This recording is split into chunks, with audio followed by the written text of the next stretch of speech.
E pessoal, só antes de começarmos, se você como eu que quer muito aprender a desenhar o seu herói favorito de forma profissional, então vocês deveriam dar uma olhadinha no curso da Tutorial Comics. O link vocês conferem aqui embaixo na descrição e nos comentários. Valeu, gente!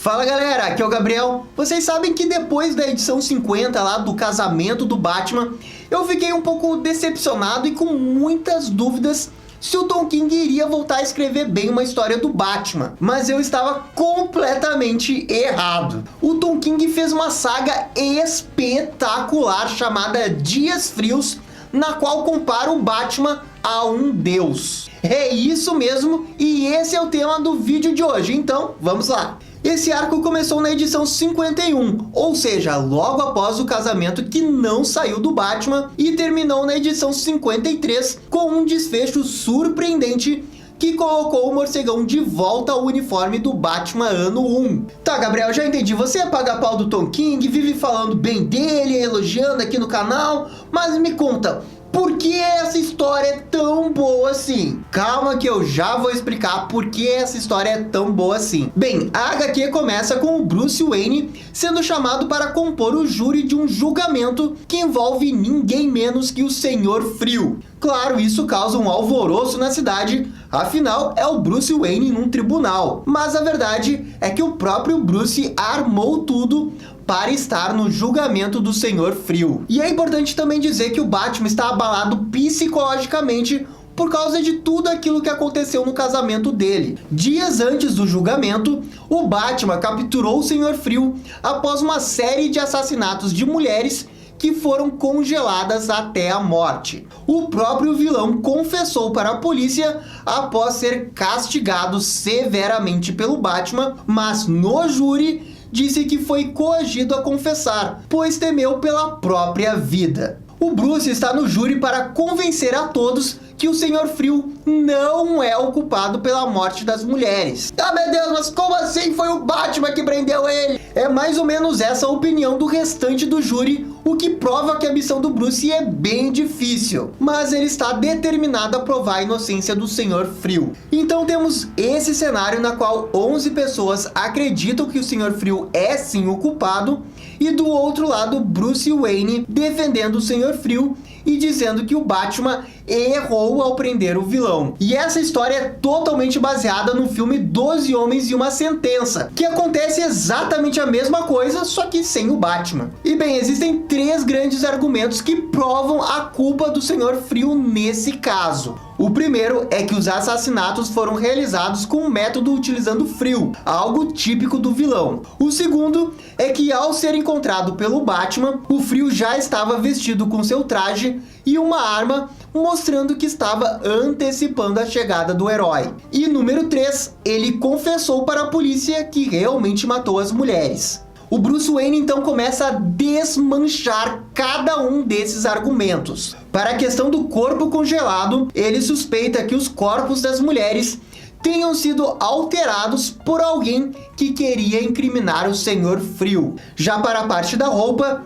ele alega que o Freeze apenas usou como defesa, já que sabia que o Batman chegaria na violência contra ele. E já a parte da confissão foi algo forjado, pois o vilão ficou com medo de morrer perante a surra que estava levando do Batman. E o Bruce inclusive cita o exemplo da morte de seus pais, na qual ele faria de tudo para sair daquela situação, assim como o Freeze. Contudo, esses argumentos ainda não são suficientes para convencer o júri. Isso porque o argumento do Bruce consiste em admitir que o Batman errou no seu julgamento. Só que o júri não acredita que o Batman tenha errado e que está acima de tudo. O Bruce argumenta que o Batman está errado e que não é o herói que a cidade pensa que ele é. E é nesse momento que começa a edição 53, que faz a comparação de Batman com Deus. Para a população, o Batman é como se fosse um deus, ele está lá para proteger todos de Gotham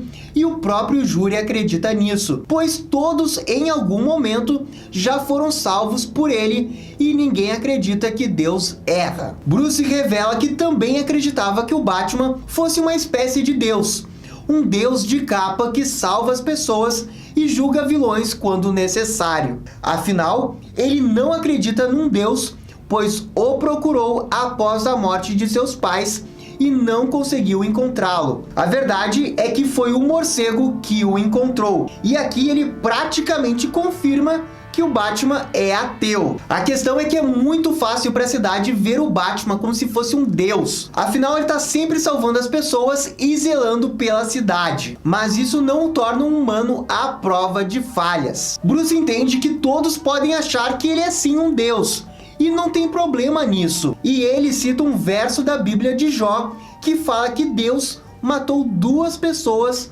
para passar uma lição a Jó.